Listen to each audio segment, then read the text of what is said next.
Arrangement केली, सगळ्या गोष्टी केल्या तुमच्यासाठी, तुम्हाला मॅक्झिमम क्लिअरिटी देण्याचा प्रयत्न करायला, पण तुम्ही त्याचा जर उपयोग घेत नसताल तर काही अडचण आहे बा.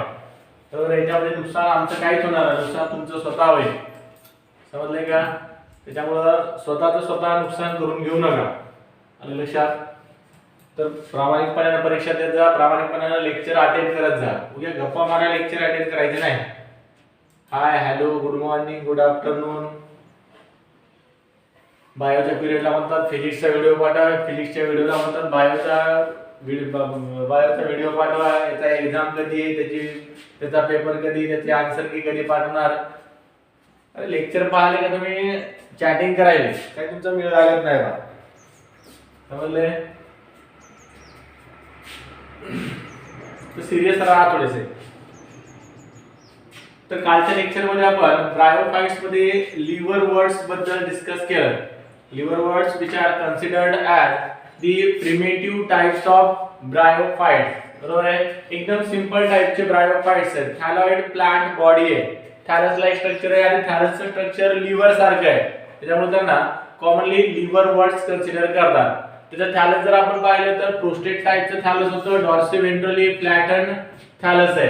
बरोबर आहे? अप्पर साइडला शायनी ग्रीन कलर आहे, लोअर साइडला डार्क ग्रीन कलर आहे. त्याच्यानंतर युनिसेल्युलर रायझॉइड, जे सिंपल टाइपचे रायझॉइड्स आपण त्याला कन्सिडर करतो, तसे युनिसेल्युलर सिंपल टाइपचे रायझॉइड्स त्या पर्टिक्युलर प्लांट बॉडीवर किंवा त्यांच्या थॅलसवर आपल्याला पाहायला मिळतात. एक्झाम्पल मध्ये आपण रिकेक्शिया असेल, त्याच्यानंतर मार्किन्शिया असेल, हे काही पर्टिक्युलर एक्झाम्पल्स आपण या लिव्हर वर्डच्या बाबतीत सांगितले. त्याच्यानंतर लिव्हर वर्डची स्ट्रक्चर रिझेंबल करणारा, लिव्हर वर्ड सारखंच स्ट्रक्चर असणारा एक पर्टिक्युलर ब्रायोफाइट आपण आणखी स्टडी केला, ज्याला आपण हॉर्न वर्ड्स म्हणलो होतो. हॉर्न सारखं स्ट्रक्चर आहे. बरोबर आहे? कॅटल मध्ये जे हॉर्न असतात, शिंग असतात, तशा शिंगासारखं एक स्ट्रक्चर या पर्टिक्युलर ब्रायोफाइट्स मध्ये प्रोड्यूस केलं जातं. त्याच्यामुळं त्या ब्रायोफाइट्सला आपण एक टर्मिनॉलॉजी यूज केली, हॉर्न वर्ड. Actually जे हॉर्न लाइक स्ट्रक्चर हे हॉर्न वर्ड्स प्रोड्यूस करतात. This horn like structure is nothing but a sporophyte. काय ऍक्च्युअली ते स्ट्रक्चर म्हणजे स्पोरोफाइट आहे. Sporophyte is a structure which is involved in the production of spore. Generally spore production मध्ये involve असलेले जे structure आहे, this structure is termed as sporophyte. आणि यांचा हॉर्न लाइक जे स्ट्रक्चर आहे, ते स्ट्रक्चर ऍक्च्युअली स्पोरोफाइट आहे. समजलंय? इथपर्यंत आपण लास्ट लेक्चर मध्ये डिस्कस केलेलं आहे. आज आपल्याला ब्रायोफाइट्स मध्ये सर्वात शेवटचे ब्रायोफाइट स्टडी करायचे आहेत, दॅट इज मॉसेस. मॉसेस बद्दल आपण स्टडी करणार आहेत, which are very commonly termed as a मुस्की. बरोबर आहे? मॉसेसला आपण मुस्की किंवा मस्की सुद्धा कन्सिडर करतो. पण मॉसेस बद्दल एक सिंपल टर्म जर आपण स्टडी केली, आपण मॉसेसचं कंपॅरिझन जर केलं कशासोबत, लिव्हर वर्ड सोबत आणि हॉर्न वर्ड सोबत, तर compare to the liverworts and hornworts, these mosses are considered as the complex or advanced type of bryophyte. They are considered as the advanced type of bryophyte. बरोबर आहे? advanced type of bryophyte in comparison with hornworts and liverworts. hornworts ला liverworts ला आपण completely simple type चे bryophyte consider करतो, कारण त्यांच्यामध्ये थॅलॉइड टाइपची plant body, थॅलस like structure आहे. ज्या पर्टिक्युलर थॅलस लाइक स्ट्रक्चरला आपल्याला रूट्स मध्ये, स्टेम मध्ये आणि लीफ मध्ये डिफरन्शिएशन करता येत नाही, असे स्ट्रक्चर बिअर करणारे आहेत लिव्हर वर्ड्स आणि hornwort. But if we study the structure of mosses, we will found that they are clearly differentiated into or can be divided into the structures like the root, stem and leaf. त्यानंतर आपण मॉसेसचं जर structure पाहिलं तर यांच्यामध्ये यांचा गॅमेटोफाइट actually कसं असते, they have a erect type of gametophyte, erect and leafy gametophyte. They have a erect and leafy gametophyte, so they are considered as the advanced gametophyte. Actually liverworts मध्ये, लिव्हर वर्डचे या लिव्हरवर्ड्स मधला जो गॅमेटोफाइट होता त्या गॅमेटोफाइटला आपल्याला रूट, त्याच्यानंतर स्टेम आणि leaf यांच्यामध्ये डिफरन्शिएट करता येत नव्हतं. त्यामुळे लिव्हरवर्ड्स मध्ये जो गॅमेटोफाइट होता त्या पर्टिक्युलर गॅमेटोफाइटला आपण थॅलस कन्सिडर केलं. It is considered as a thallus or thalloid plant body, but the gametophyte of mosses or the gametophyte of musky is erect, it is slender and can be differentiated into a root, stem and leaf. So we consider the mosses as the advanced bryophyte. काय करायचं आपण? According to R.H. Whittaker, we are arranging the plants in primitive to advanced. बरोबर आहे. Arrangement of the plants in a primitive to advance order. आपण ascending order मध्ये त्याला arrange करायला. तर प्रिमिटिव्ह आणि ऍडव्हान्स असे दोन ब्रायोफाइट जर आपण कन्सिडर करत असतो, तोच सेम कन्सेप्ट आपल्याला इम्पॉर्टंट आहे स्टडी करायचा आहे. बाकीचं काही नाही, जनरल इन्फॉर्मेशन दिलेली आहे. कन्सेप्ट एवढाच आपल्याला लक्षात ठेवायचा आहे की या पर्टिक्युलर ब्रायोफाइट्स मध्ये बेसिकली जे तीन ग्रुप्स आहेत. फर्स्ट ग्रुप आपण सांगितला लिव्हरवर्ड्स. लिव्हरवर्ड्स प्रिमिटिव्ह टाइपचे ब्रायोफाइट्स आहेत. लिव्हरवर्ड्स पासून इव्हॉल्व झालेले, लिव्हरवर्ड्स पेक्षा थोडेसे ऍडव्हान्स टाइपचे ब्रायोफाइट्स आहेत हॉर्नवर्ड्स. आणि हॉर्नवर्ड्स पेक्षा ऍडव्हान्स असलेले, हॉर्नवर्ड्स पेक्षा ऍडव्हान्स असलेले किंवा ब्रायोफाइटा डिव्हिजन मध्ये सर्वात ऍडव्हान्स टाइपचे ब्रायोफाइट जर आपण कन्सिडर करत असतो तर ते ब्रायोफाइट्स आहेत mosses. Mosses are considered as the most advance type of bryophyte. सर्वात ऍडव्हान्स टाइपचे, सर्वात रिसेंट टाइपचे ब्रायोफाइट्स आहेत. तसा हॅबिटॅट तीनही टाइपच्या ब्रायोफाइटचा सेम आहे. All these bryophytes are very commonly found in the marshy and shady places. Marshy places आहेत, त्याच्यानंतर शेडी प्लेसेस आहेत. या मार्शी आणि शेडी प्लेसेसवर कॉमनली आपल्याला ब्रायोफाइट्स पाहायला मिळतात. हॅबिटॅट जरी तिन्हीचाही कॉमन असला तरी स्ट्रक्चर मध्ये आपल्याला त्यांच्या व्हॅरिएशन पाहायला मिळते. स्ट्रक्चर मध्ये आपल्याला त्यांच्या डिफरन्स पाहायला मिळते. आणि स्ट्रक्चर मध्ये असलेले जे व्हॅरिएशन आहे, स्ट्रक्चर मध्ये असलेला जो डिफरन्स आहे, त्या पर्टिक्युलर डिफरन्सच्या बेसिसवर आपण त्यांना प्रिमिटिव्ह किंवा ऍडव्हान्स असं डिसाइड करतो. With bryophytes, certain bryophytes are considered as a primitive bryophyte and they have a very simple structure or they have a primitive type of structure, primitive type of mode of reproduction, primitive mode of nutrition. सगळ्या गोष्टी तिथं primitive आहेत, simple टाइपच्या आहेत. त्याच्यामुळे आपण त्यांना primitive bryophytes consider करतो. आणि काही ब्रायोफाइट मध्ये आपल्याला रिप्रोडक्शनचा मोड ऍडव्हान्स पाहायला मिळते, न्यूट्रिशनचा मोड ऍडव्हान्स पाहायला मिळते आणि स्ट्रक्चर थोडंसं कॉम्प्लेक्स आहे. बरोबर आहे. That's why they are considered as the advanced type of bryophyte. तर advanced bryophytes मध्ये लक्षात ठेवायचं, mosses are the most advanced bryophyte in the division Bryophyta, while liverworts are the most primitive bryophytes in the division Bryophyta. Hornworts are sandwiched between. Hornworts are sandwiched between or they are present in between the liverworts and mosses or liverworts and musky. बरोबर आहे. liverworts मध्ये आणि musky या दोन्हीच्या मधात sandwich असलेले, completely primitive सुद्धा नाही आणि कम्प्लीटली ऍडव्हान्स सुद्धा नाही, अशा टाइपचे ब्रायोफाइट्स आहेत. त्यानंतर पहा, या मॉसेस मध्ये जर आपण त्यांची लाईफ सायकल जर पाहिले, बरोबर, मॉसेसची आपल्याला लाईफ सायकल स्टडी करायची. पहा, शॉर्ट मध्ये आपण लाईफ सायकल स्टडी करणार आहे. तसं आपण प्रत्येक प्लांटच्या लाईफ सायकल बद्दल मी तुम्हाला अगोदरच सांगितलंय. आपण शेवटी सगळ्या प्लांटची लाईफ सायकल कंपॅरेटिव्ह अकाउंट मध्ये डिस्कस करणार आहे. Though it is not a part of our syllabus. Generally आपल्या MSBT बोर्डचा सिलेबसचा जो पार्ट नाही, बरोबर आहे. But we study this life cycle in the point of view और in competitive point of view. Competitive exams जे आपल्यासाठी इम्पॉर्टंट आहेत, ज्या एक्झाम साठी आपण हे प्रिपरेशन करायलो, त्या एक्झाम साठी आपल्याला लाईफ सायकल स्टडी करावंच लागणार आहे. बरोबर आहे. There is no excuse for the life cycle in the kingdom plantae. Kingdom plantae मध्ये लाईफ सायकलला एक्सक्यूज नाही. लक्षात, तुम्ही एखादं एक्झाम्पल विसरलं तरी चालतंय, पण लाईफ सायकल आपल्याला विसरायला चालत नाही. लाईफ सायकल कंपल्सरी आहे आणि स्टडी करावंच लागणार आहे. हॅप्लोडिप्लॉइडिक लाईफ सायकल असेल, डिप्लॉइडिक लाईफ सायकल असेल, कम्प्लिटली हॅप्लॉइडिक लाईफ सायकल असेल, या सगळ्या एंटायर टाइपच्या लाईफ सायकल आपल्याला काय करायच्या, स्टडी करायच्या. तरी पण आपण मॉसेसची किंवा या ब्रायोफाइट्स मधल्या मस्कीची लाईफ सायकल आपण थोडीशी शॉर्ट मध्ये डिस्कस करू बा. The life cycle of a mosses can be divided into to sub stages. काय करतात आपल्याला दोन स्टेजेस मध्ये किंवा दोन फेजेस मध्ये life cycle can be divided into two phases. दोन फेजेस आपल्याला लाईफ सायकल मध्ये सांगतात. फर्स्ट फेज आहे जिला आपण गॅमेटोफाइटिक फेज कन्सिडर करतो. First phase of a bryophytes और mosses is a gametophytic phase and second phase आहे. सेकंड फेज मध्ये त्याला आपण स्पोरोफाइटिक फेज कन्सिडर करतो. Gametophytic and the sporophytic phase. आता गॅमेटोफाइटिक फेज ही सगळ्या ब्रायोफाइट्स मध्ये आपल्याला खूप कॉमनली पाहायला मिळते, सगळीकडे प्रेझेंट आहे. आणि स्पोरोफाइटिक फेज जी आहे ही स्पोरोफाइटिक फेज आपल्याला हॉर्नवर्ड्स मध्ये आणि फक्त मॉसेस मध्येच पाहायला मिळते.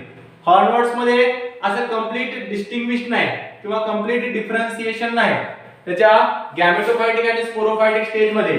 But in case of mosses we can completely differentiate or completely distinguish between the gametophyte and sporophyte or gametophytic and sporophytic phase of the life cycle. Actually life cycle किंवा life span जर आपण पाहिला तर life span आपण कशाला consider करतो पहा.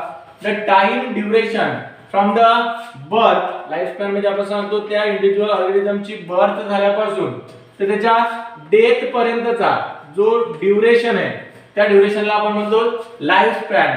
and this lifespan is divided into a simple or smaller groups. काय करतो आपण एंटायर लाईफ सायकल ला स्मॉल ग्रुप्स मध्ये किंवा लाईफ स्पॅन ला आपण स्मॉलर ग्रुप्स मध्ये डिवाइड करतो. त्या लाईफ सायकल मधले ज्या स्टेजेस असतात त्या स्टेजेस आपण या ब्रायोफाइटच्या डिस्क्राइब करायला. काय सांगितलं आपण फर्स्ट फेज आहे त्याच्यातली गॅमेटोफाइटिक फेज आणि सेकंड फेज आहे स्पोरोफाइटिक फेज. गॅमेटोफाइटिक फेज प्रीमियर आहे बरोबर आहे. प्रीमियर म्हणजे आपण सांगतो फर्स्ट स्टेज त्याच्या लाईफ सायकल मधली गॅमेटोफाइटिक फेज आहे आणि नंतर मग स्पोरोफाइटिक फेज असणार. सुरुवात कशापासून होणार त्याची गॅमेटोफाइट पासून होणार आणि शेवटी शेवटचा किंवा एंड स्पोरोफाइटिक फेज संपल्यानंतर पोस्ट रिप्रोडक्टिव्ह फेज मध्ये त्याचं काय होईल त्या ब्रायोफाइटची डेथ पाहायला आपल्याला लागला. ब्रायोफाइट असतील किंवा कोणताही ऑर्गॅनिझम असेल कोणत्याही ऑर्गॅनिझमला आपण इमॉर्टल कन्सिडर करत नाही. एवढी लिव्हिंग ऑर्गॅनिझम किंवा सेक्शुअली रिप्रोड्युसिंग जेवढे काही ऑर्गॅनिझम्स आहेत या प्रत्येक ऑर्गॅनिझम मध्ये डेथ कंपल्सरी आहे बरोबर आहे. ज्यानं जन्म घेतला किंवा ज्याचे बर्थ झाले त्या ऑर्गॅनिझमची डेथ कंपल्सरी आहे. तसं यांची सुद्धा डेथ कंपल्सरी आहे. डेथ होणार आहे पण आफ्टर दी स्पोरोफाइटिक स्टेज त्याची लाईफ सायकल किंवा लाईफ स्पॅन त्याचा काय झाल्यानंतर कंप्लीट झाल्यानंतर. आता पहा लाईफ सायकलच्या फेजेस मध्ये ही फर्स्ट फेज आपण सांगितलं होती या मॉसेस मधली. फर्स्ट फेज कोणती सांगितली आपण गॅमेटोफाइटिक फेज आहे. This gametophytic phase can be divided into gametophytic phase of the mosses can be divided into two distinct structure. दोन पर्टिक्युलर फेजेस मध्ये किंवा दोन टाइपचे गॅमेटोफाइट आपल्याला या ब्रायोफाइट्स मधल्या मॉसेस मध्ये पाहायला मिळतात. Mosses generally exhibit the two types of gametophytic stage और गॅमेटोफाइटिक स्ट्रक्चर.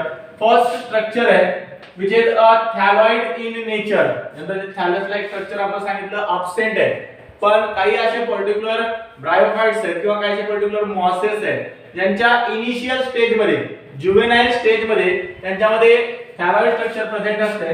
त्या पर्टिक्युलर थॅलॉइड स्ट्रक्चर असणाऱ्या मॉसेसच्या स्ट्रक्चरला आपण प्रोटोनेमा कन्सिडर करतो. It is considered as the protonema. आणि प्रोटोनेमाच्या नंतर पुढची जी स्टेज आहे ती कॉम्प्लेक्स टाइपची आहे. ऍडव्हान्स टाइपचं स्ट्रक्चर आहे जिथे आपल्याला थॅलॉइड प्लांट बॉडी किंवा थॅलॉइड स्ट्रक्चर पाहायला मिळत नाही. ते स्ट्रक्चर आहे बघा लीफी स्टेज. लीफी स्टेज आणि प्रोटोनेमा स्टेज अशा दोन पर्टिक्युलर फेजेस मध्ये आपल्याला गॅमेटोफाइटिक लाईफ सायकल काय करता येते डिवाइड करता येते किंवा डिफरन्शिएट करता येते. आता प्रोटोनेमाचं स्ट्रक्चर जर आपण पाहिलं गॅमेटोफाइट मधल्या protonema. This protonema is green coloured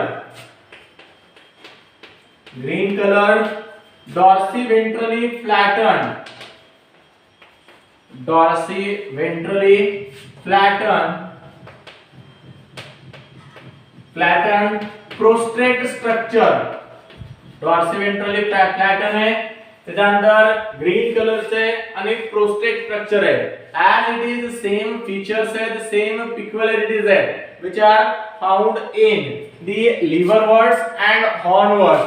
liverworts आणि hornworts मध्ये जसं लीफ लाईक बरोबर आहे, पानासारखं डॉर्सी वेंट्रली फ्लॅटन असलेलं स्ट्रक्चर आपल्याला पाहायला मिळालं. तसंच सेम स्ट्रक्चर आपल्याला प्रोटोनेमा स्टेज मध्ये या मॉसेस मध्ये पाहायला मिळते. मॉसेस मधला प्रोटोनेमा एक्झॅक्टली सिमिलर आहे thalloid like plant body of liverworts and हॉर्नवर्ट्स.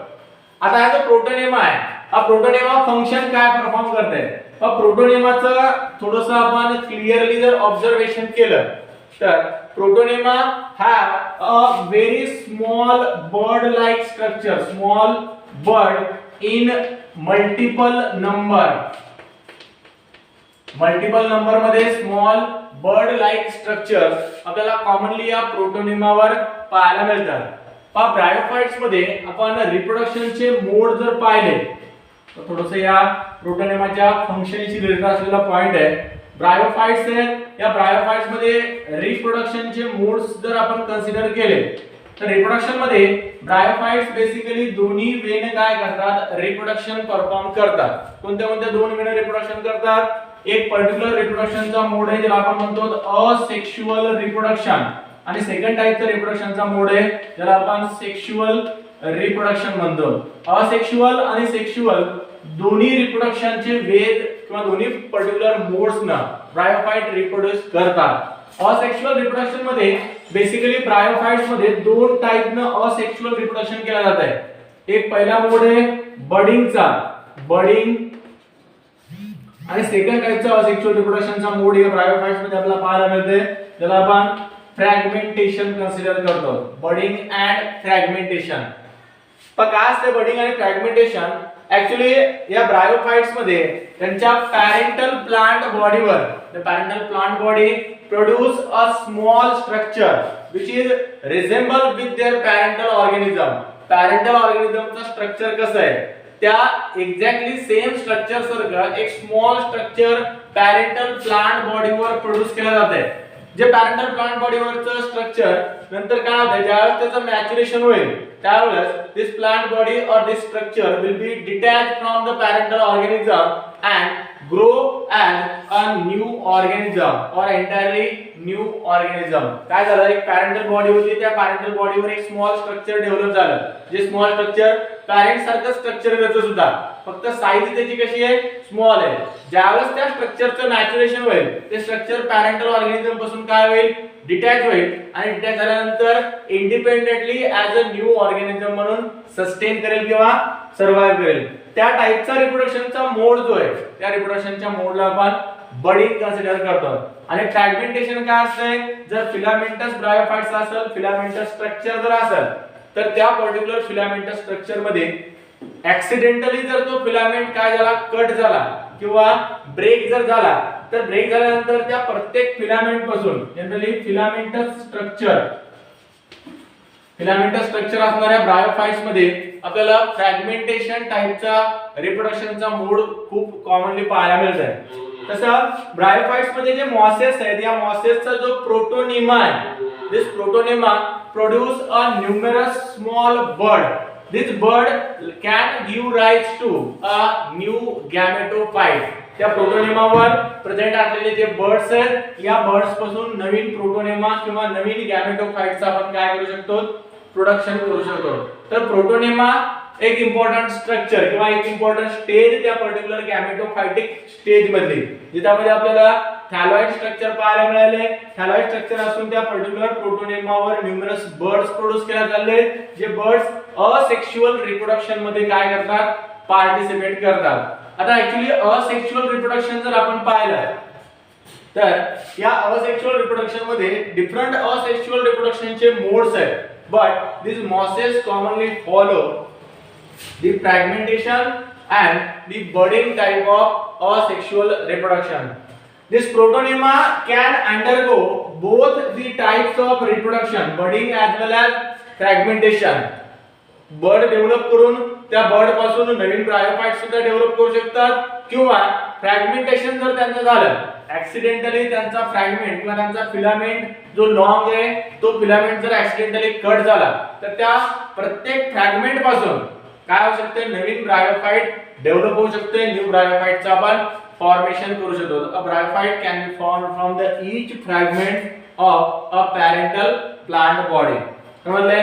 Sexual reproduction perform करण्याचं काम आहे लिफी स्टेजचं किंवा स्पोरोफाइटचं. जी स्पोरोफाइटिक स्टेज आहे जिला आपण नेक्स्ट फेज कन्सिडर करतो त्यांच्या लाईफ सायकल मध्ये.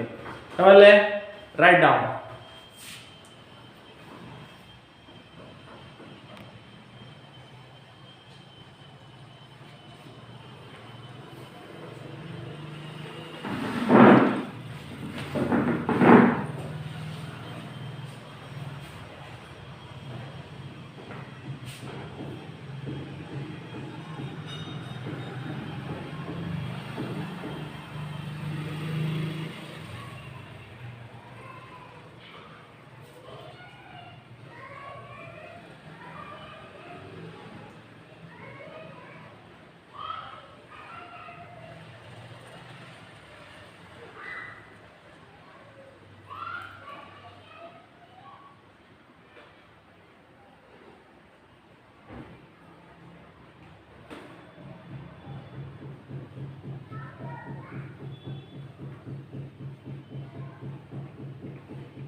झाले का रे?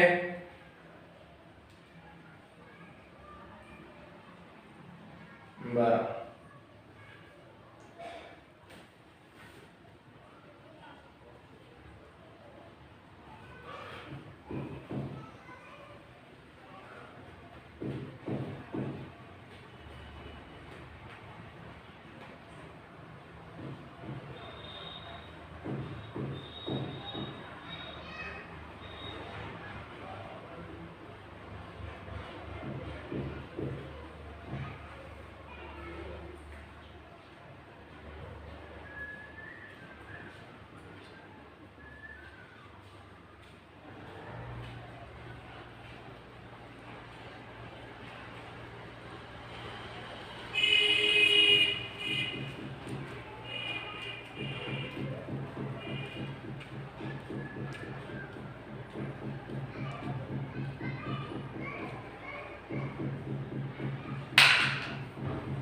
चला पुढचा पॉइंट आपल्याला स्टडी करायचा आहे. पुढचा नेक्स्ट पार्ट लीफी स्टेज.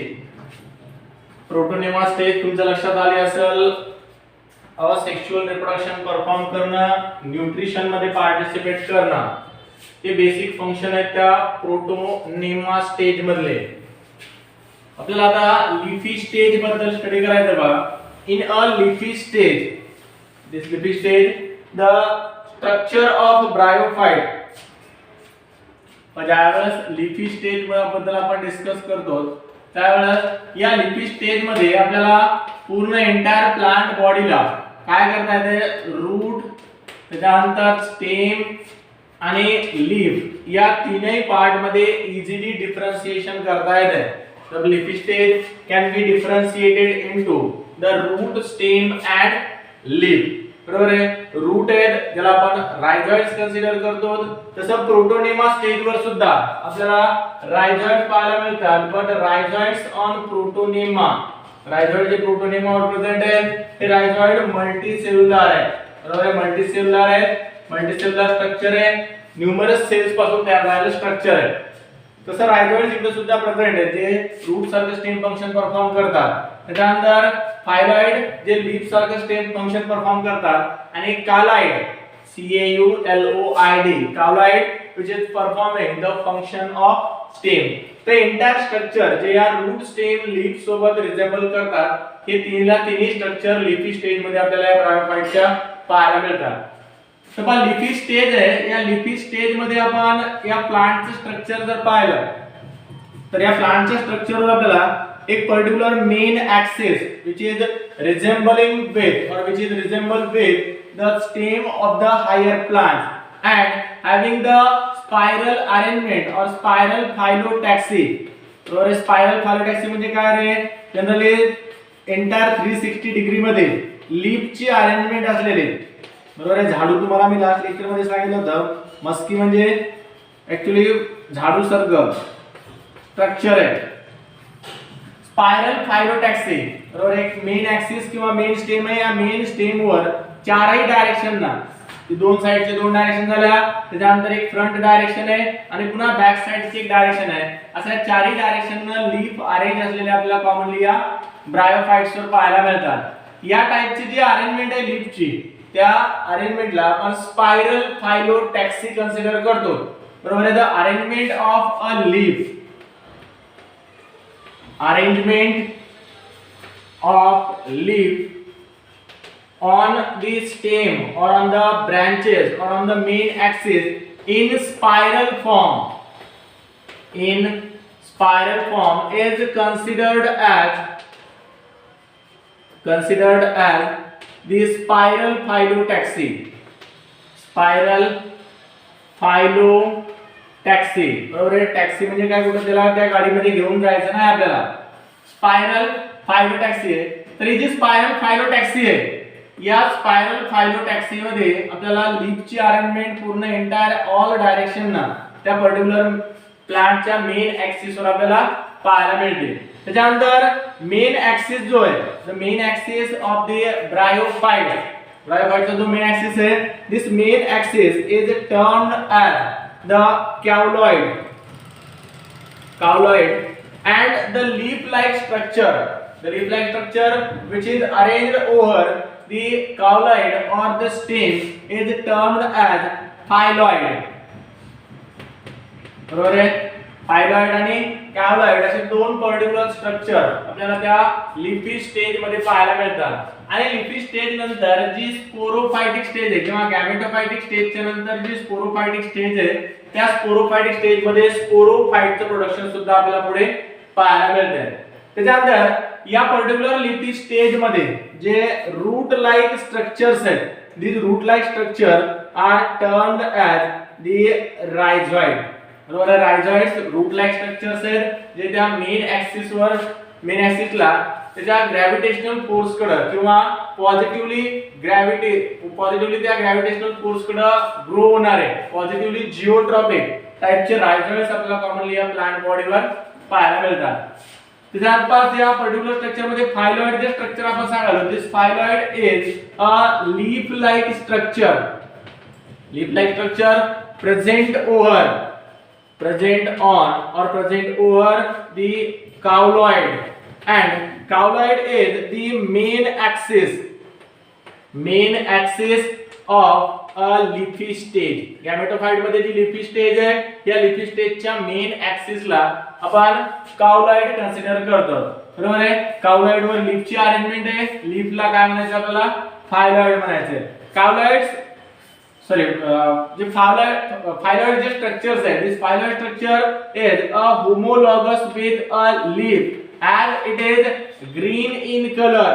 कोणत्या कलरचा पार्ट आहे तो, ग्रीन कलरचा पार्ट आहे. आणि ग्रीन कलरचा पार्ट असल्यामुळे लीफ सारखं सेम फंक्शन परफॉर्म करते, that is it is involved in the process of photosynthesis. त्याच्यानंतर काउलॉइडचं फंक्शन जर आपण पाहिलं तर काउलॉइड काय करते, बेसिकली एक स्ट्रक्चरल सपोर्ट प्रोव्हाइड करणं हे बेसिकली काउलॉइडचं फंक्शन आहे. आणि rhizoids are the root like structure which is responsible for the absorption of, काय करणार आहे rhizoid, absorption of water and mineral nutrient. Soil मधून वॉटर आणि मिनरल न्यूट्रिएंट ऍब्सॉर्ब करणं हे त्या रायझॉइडचं बेसिक फंक्शन आहे, बरोबर आहे. Rhizoids also helpful for the fixation of plant body. Generally plant बॉडीचं किंवा त्या लिफी स्टेजचं फिक्सेशन करणं सॉइल सरफेसवर किंवा सबस्ट्रॅटमवर आणि त्याला सपोर्ट प्रोव्हाइड करणं हे सुद्धा बेसिक फंक्शन आहे या ब्रायोफाइट्स मधल्या रायझॉइड्सचे. समजलंय. तर इथे त्याची गॅमेटोफाइटिक स्टेज मध्ये प्रोटोनिम्बस स्टेज आणि लिफी स्टेज. त्याच्यानंतर गॅमेटोफायटिक स्टेज नंतर जी सेकंड फेज आहे जिला आपण स्पोरोफायटिक फेज कन्सिडर करतो, स्पोरोफायटिक फेज कन्सिडर करतो. या स्पोरोफायटिक फेज मध्ये बेसिकली सेक्शुअल रिप्रोडक्शन, स्पोरोफायटिक फेजचं किंवा स्पोरोफायटिक लाईफ सायकल मधल्या स्टेजचं फंक्शन काय, to perform a sexual reproduction as it is involved in the production of both types of gamete. Generally दोन्ही टाइपचे गॅमेट प्रोड्यूस करणं आणि गॅमेटचं प्रोडक्शन करून त्या गॅमेटचं फ्युजन करणं आणि फ्युजन करून स्पोरोफाइटचं प्रोडक्शन करणं. जे स्पोरोफाइट विल प्रोड्यूस, बरोबर, फ्युजन ऑफ गॅमेट आहे, त्यानंतर फ्युजन ऑफ गॅमेट नंतर स्पोरोफाइटचं प्रोडक्शन आणि या स्पोरोफाइट मध्ये डिप्लॉइड टाइपचे स्पोर काय करणं, प्रोड्यूस करणं.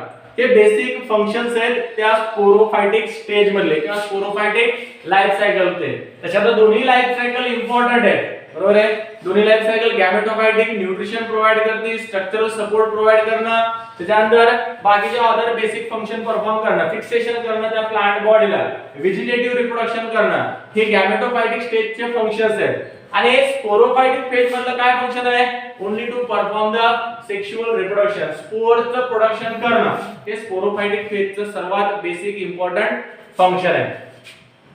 द स्ट्रक्चर, या स्पोरोफाइटचं जे स्ट्रक्चर आहे, या स्पोरोफाइटच्या स्ट्रक्चरच्या बेसिसवर मॉसेसला आपल्याला डिफरंट कॅटेगरीज मध्ये काय करता येते, डिवाइड करता येते. जसं आपल्या इकडे आपल्याला जो कॉमनली मॉसेस किंवा कॉमनली मस्किट जे पाहायला मिळतात, that is a funaria. फ्युनारिया नावाचा एक पर्टिक्युलर मॉस आहे. त्याच्यानंतर फ्युनारिया नंतर पॉलिट्रिकम, पॉलिट्रिकम नावाचा एक पर्टिक्युलर मॉसेस आहे. त्याच्यानंतर पॉलिट्रिकम नंतर स्पॅग्नम. हे तीन खूप कॉमन टाइपचे मॉसेस आहेत जे आपल्याला आपल्या रिजन मध्ये सुद्धा मार्शी आणि शेडी प्लेसेसवर कॉमनली पाहायला मिळतात. सिंपली स्पोरोफाइटचं स्ट्रक्चर कसं आहे, स्पोरोफाइट पॉझिटिव्हली फोटोट्रॉपिक आहे की पॉझिटिव्हली जिओट्रॉपिक आहे. Positively phototropic, that is it is oriented towards, कशाकडे ओरिएंटेशन असेल तर लाईट एनर्जीकडे जर ओरिएंटेशन असेल तर त्याला आपण फ्युनारिया म्हणतो. त्याच्यानंतर ग्रॅव्हिटेशनल फोर्स कडे जर त्याचं ओरिएंटेशन असेल, ग्रॅव्हिटीकडे ओरिएंटेशन असेल तर त्याला आपण पॉलिट्रिकम म्हणतो. आणि हॉरिझॉन्टल डायरेक्शन मध्ये जर त्याचा स्पोरोफाइट असेल तर त्यावेळेस आपण त्याला स्पॅग्नम कन्सिडर करतो.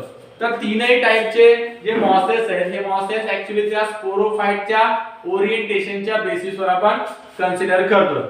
समजलंय? लिहून घ्या. Leafy stage,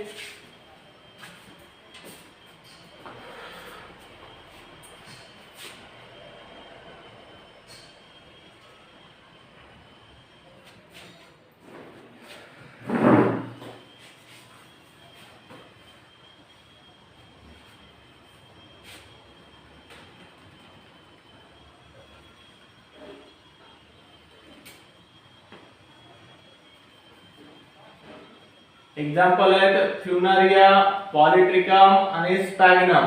on the basis of position of sporophyte, स्पोरोफाइटच्या पोझिशनच्या बेसिसवर.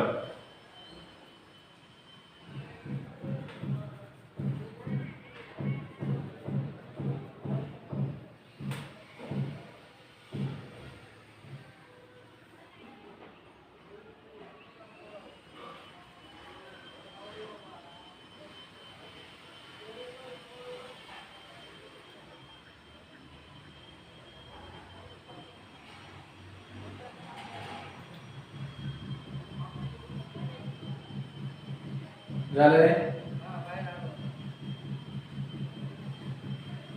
Noted noted noted noted. त्यानंतर पहा ब्रायोफाइट मधला शेवटचा पॉइंट आपल्याला स्टडी करायचा आहे, that is the economic importance of bryophyte.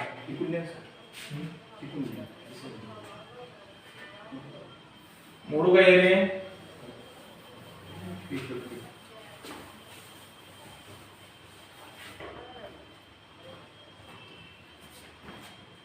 economic importance.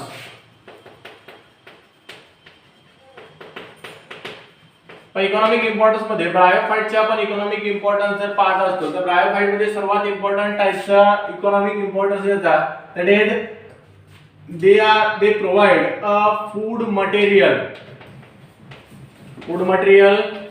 to the grazing mammals. Grazing mammals म्हणजे काय पहा जनरली गवत खाणारे जे आपण ॲनिमल्स कन्सिडर करतो, चरणं, बरोबर आहे, खात जाणं, गवत खाणं, त्याला ग्रेझिंग म्हणतात.